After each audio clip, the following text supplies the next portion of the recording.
Hey, everybody. I got two things that came up on my mind this morning that I wanted to share with you. The first was a thought, and it links to a Bible verse.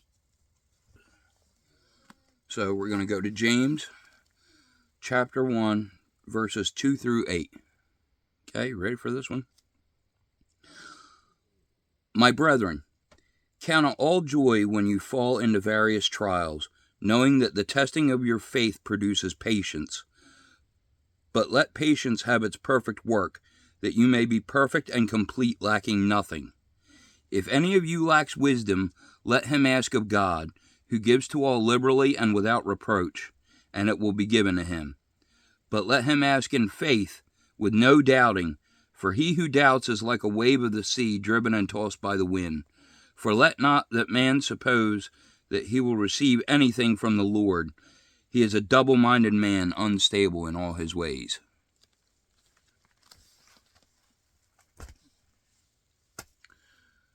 So I had that in my mind, on my heart.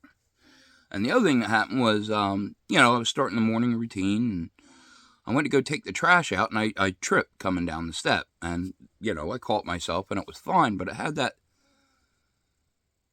thought in my mind, anything could happen at any time. Even when we're young, we think we have forever in life, but we don't.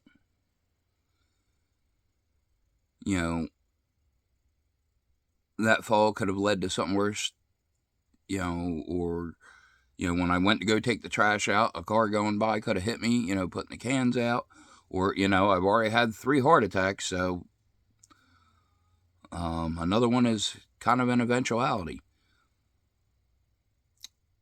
I don't have time to play games. It's like we've been talking about living life intentionally. You don't want to be wishy-washy, Elsewhere in the Bible it says you cannot serve 2 masters because you'll end up pleasing neither. And it's funny because when I was out riding around with my mom yesterday, we were having a conversation, and the ongoing thing about trying to decide what you're going to have for dinner for the rest of your life, that joke. And my mom was kind of hinting that she wanted advice on what to prepare for a special occasion. And instead of giving her a direct answer, I asked her a couple questions, to kind of guide her to a better answer. Because I didn't know. See, that's the other trick, is a lot of times we don't know the answers off the top of our head, but we know the questions that'll guide us there. And that's the trick. I didn't know the answer. I couldn't say, hey, you need to make this for dinner. But I could let her decide from the knowledge she knew. But anyway, in this conversation, she started to flip back and forth. And I made the point to her, God, the universe, whatever you want to call it, they can't give you what you want if you don't know what you want. That was... Me and my ex, we were always meant to just miss each other, One of the perfect stories that's an example of how our relationship was there was a point where, we were wanting a family pet. But because of the lease, we weren't allowed dogs or cats. It had to be something that could be in a cage. So, my parents had ferrets when I was younger, and I suggested that. I said, it's just like having a kitten. It's a little ball of energy, but it's small enough to stay in a cage. And I really felt strongly about it, and I tried really hard to talk her into it. And at the same time, again, this was one of those times where it was a back and forth conversation. Although, wait till you hear the ending. And she was, listing all the reasons why that wasn't a good idea. So at the end of the conversation, I conceded. I said, you know what, you're right. You do have a point. And immediately after I said that, she said, you know what? No, you talked me into it. Let's go do this. And we did. And again, that ended tragically. You know, not with their demise, but with giving them up. You know, we had them for a couple years. They were great pets. We loved them, but they are a lot of upkeep. And of course, I had to be the one to go surrender them, to, you know, find them a new home. Yeah, that's the ongoing theme for that relationship. Me paying the consequences for her choices.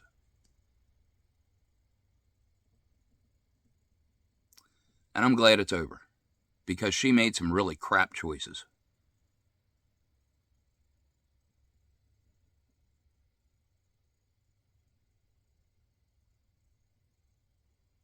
I know what I want in this life. I live intentionally. I live for that goal.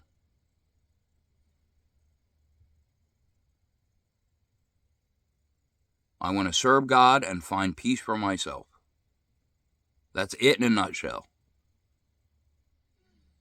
It used to be, if you had asked me this a couple months ago, my intention was to become the best person I could be to make her happy.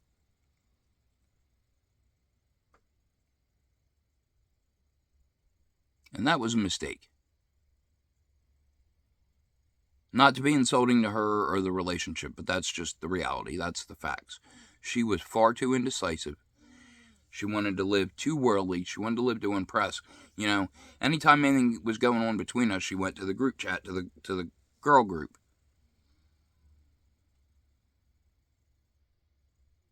And instead of speaking life into my ears, she was speaking my death to others.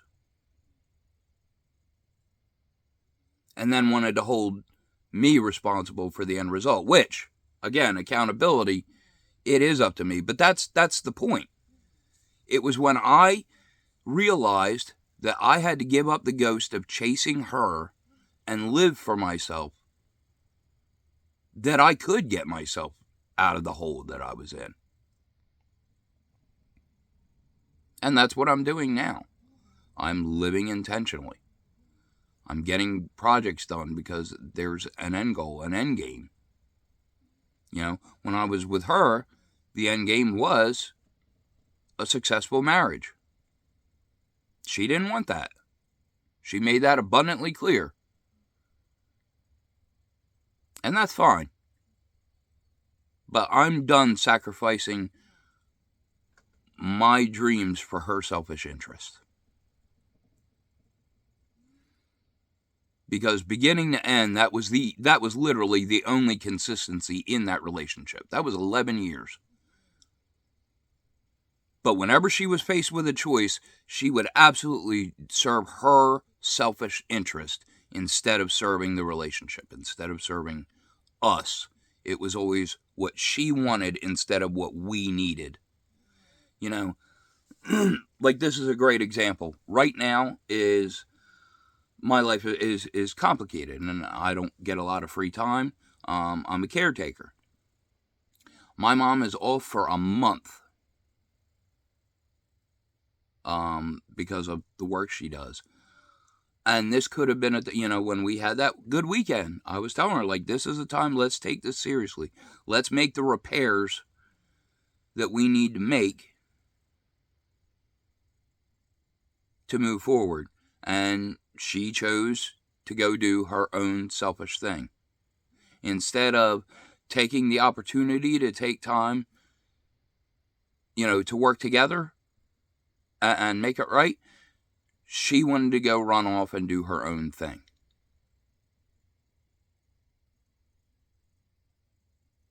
I know I keep harping on this the last couple of videos, but it's to make a major point. I had invited her to join me at church. Not to force her to go all the time, but I wanted to invite her and see for herself the world that I had stepped into and let her make an informed decision if she wanted to join me in that or not. Well, she chose to make an uninformed decision because she didn't show up. And I'm glad about that now, because To be honest, I would be embarrassed to be in church with her. And that's not trying to be cold or mean. That, again, is just being honest.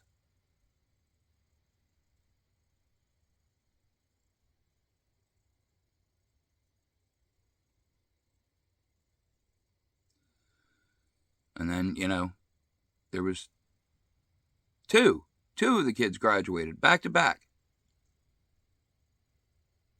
I didn't get to partake, that whole weekend. One of the things we talked about is repairing the relationships with the kids. That was not conducive to that, was it?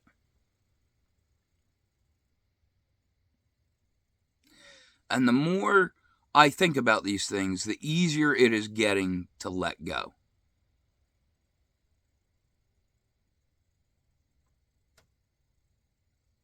I was trained like Pavlov's dog to react, to go, to do this back and forth dance of being made to feel good, just good enough to stick around, but then get treated like shit until I can't take it no more. And then when I get to that point, here comes the love bombing. No, that cycle is done.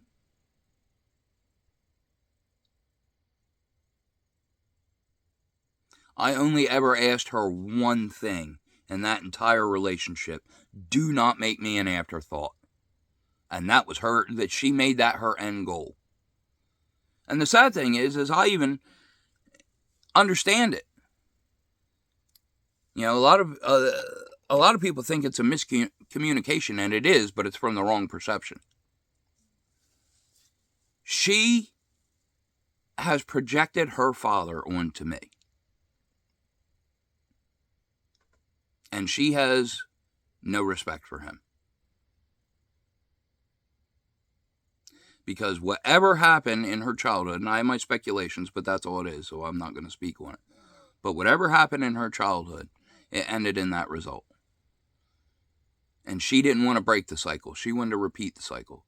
She wanted me and her to end up like her mom and her dad. Because that's what she knew. That's what she was comfortable with.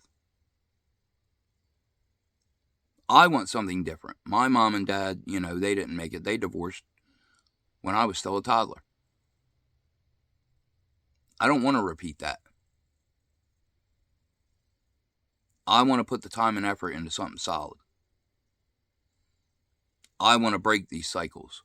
I want to heal myself and anyone that's possible to include around me. That is the end game. That is the end goal.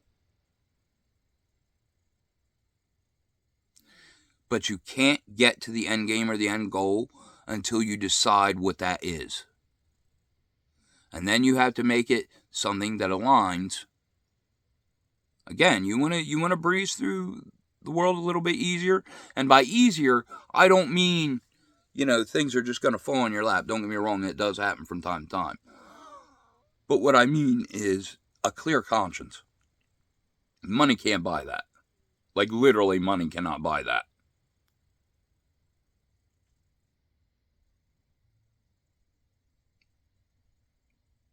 And if you want to have a clear conscience, you have to live with intention. And when you misstep, you have to take accountability. You have to correct it. Because once you start stumbling, if you don't right yourself, you'll stumble yourself right off the end.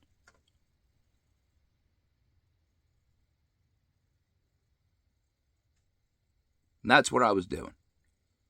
I was wasting my life stumbling around. I refuse to do that anymore. One of the biggest issues in modern, going back to how I started this one of the biggest issues in modern relationships, and this is both men and women, so don't even give me that guff. It's people with a worldly mindset that are the problem. You're worried about appearances. You're worried about what the rest of the world sees instead of worrying about what you feel. But in the end, that's what matters. That's what makes it work.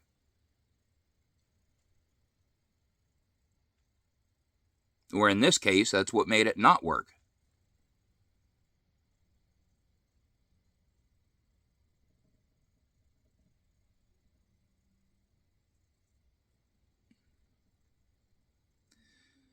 So yeah, make up your mind. Decide what you want in this life. And then don't make it your blind spot. Again, that was the trap I fell into.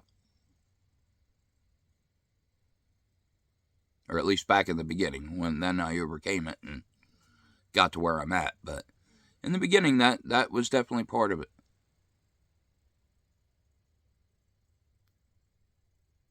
But I'm over that. And I would rather be alone in this life than live to be somebody's option.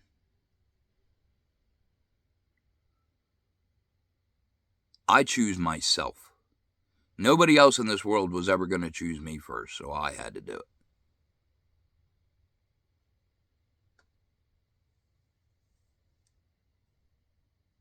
And now that I've done it, I don't really need anybody else. I say all the time, it's me and God. I have God's approval. I don't need anybody else's. And although sometimes, I do, again, I'm human. I have that craving for human connection. But I also have something that's even more fulfilling than that. I have purpose. And I'm done denying my purpose for pleasure. Because let's face it, that's all that was, and it wasn't even that good a pleasure. Again, not talking crap, I'm just saying, look at the end result.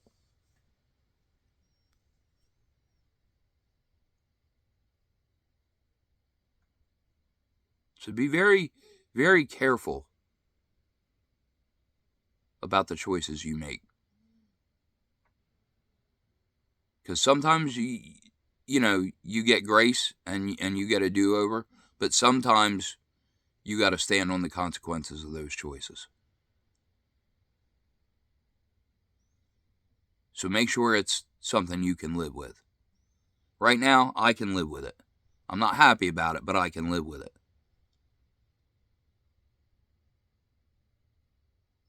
That's what matters. You have to be able to look yourself in the mirror each day. And again, you don't have to be always, that is a fantasy. There is no happily ever after. You can't be happy all the time. That's not how it works. You got to go through the range. You can't appreciate, being happy unless you appreciate being sad or being anxious or being upset. That's what makes those moments count even more.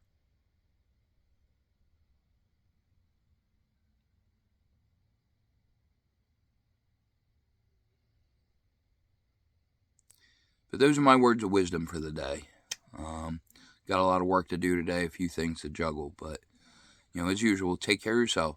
Try and take care of each other. And I'll see you in the next one.